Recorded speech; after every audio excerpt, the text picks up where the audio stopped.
नमस्कार, स्वागत है आपका अपने न्यूज़ यूट्यूब चैनल पर। दोस्तों, हाल ही में जम्मू कश्मीर की यात्रा कर लौटे जौनपुर की रहने वाली महिला एकता तिवारी ने दावा किया है कि जांच एजेंसी ने जिन आतंकियों का स्केच किया है उनसे हमारा झगड़ा हुआ था।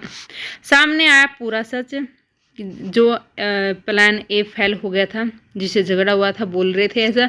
तो पूरी डिटेल हम आपको इस वीडियो में बताते हैं। जो पहलगाम आतंकी हमले को लेकर कई चीज़ें सामने आ चुकी हैं। गुरुवार को संसद में हुई सर्वदलीय बैठक में सुरक्षा चूक से जुड़े सवालों पर सरकार ने जवाब दिया।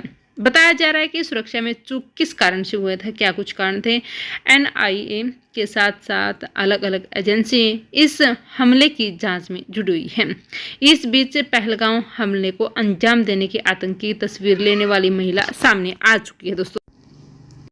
दोस्तों इसी बीच हमले को अंजाम देने वाली आतंकी तस्वीर लेने वाली महिला है, वो सामने आ चुकी है। जौनपुर की रहने वाली महिला एकता तिवारी ने दावा किया कि जांच एजेंसी जिन आतंकियों का स्केच लिए हैं उनसे हमारा झगड़ा हुआ था। आप स्केच देख सकते हो दोस्तों, स्क्रीन पर ये स्केच बनाए हुए हैं।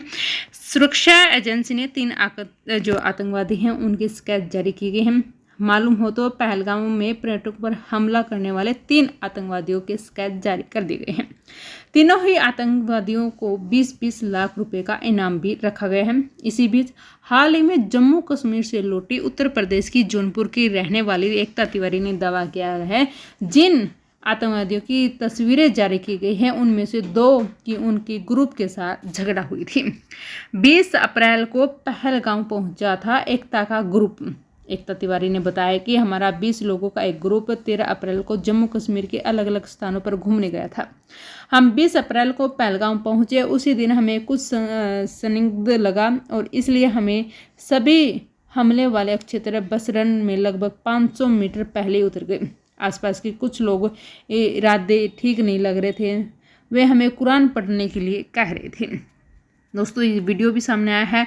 और एकता ने आगे बताया कि जब हम लोग खच्चर से चढ़ाई कर रहे थे उन दौरान 2 लोग हमें मिले थे और इस दौरान उन्होंने मेरे बारे में पूछा कि साथ ही यह भी पूछा कि हमारे ग्रुप में कितने और लोग हैं। उन्होंने हमसे पूछा कि कौन से धर्म से, हिंदू या मुस्लिम। इसके अलावा जो क्वेश्चन किया था उन्होंने हमसे कुरान को पढ़ने के लिए भी कहा और ये पूछा कि रुद्राक्ष है वो क्यों पहना है।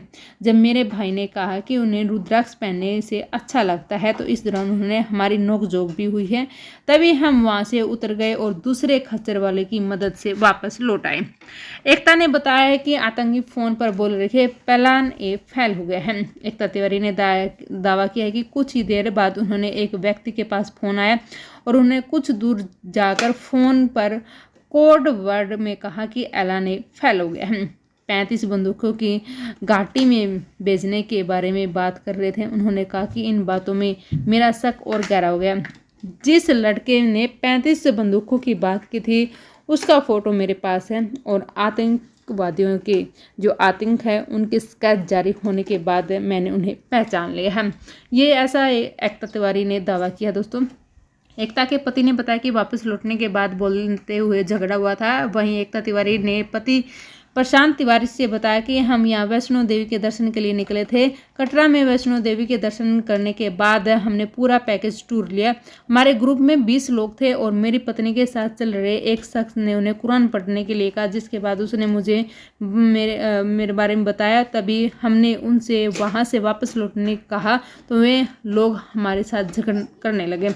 उन्होंने कहा कि उन लोगों पर संदेह करने का सबसे बड़ा कारण यही था कि वे कुरान पढ़ने के लिए बार बार बोल रहे थे, साथ ही हमारा एड्रेस भी पूछ रहे थे। बंदूकों को भेजने की बात से हमारा जो शक है वो और भी गहरा हो चुका था। दोस्तों आतंकवादियों के जो स्केच है वो जारी हो चुके हैं और उन पर 20-20 लाख रुपए का इनाम भी रखा गया है। अब आगे देखते हैं क्या होता है। मोदी सरकार अब एक्शन में है। हमारे देश का हर एक जन न्याय चाहता है। अब मिलते हैं दोस्तों एक और बड़ी खबर के साथ। क्या होता है वो भी हम आपके साथ शेयर करेंगे। आज के लिए इतना ही। धन्यवाद। जय हिंद।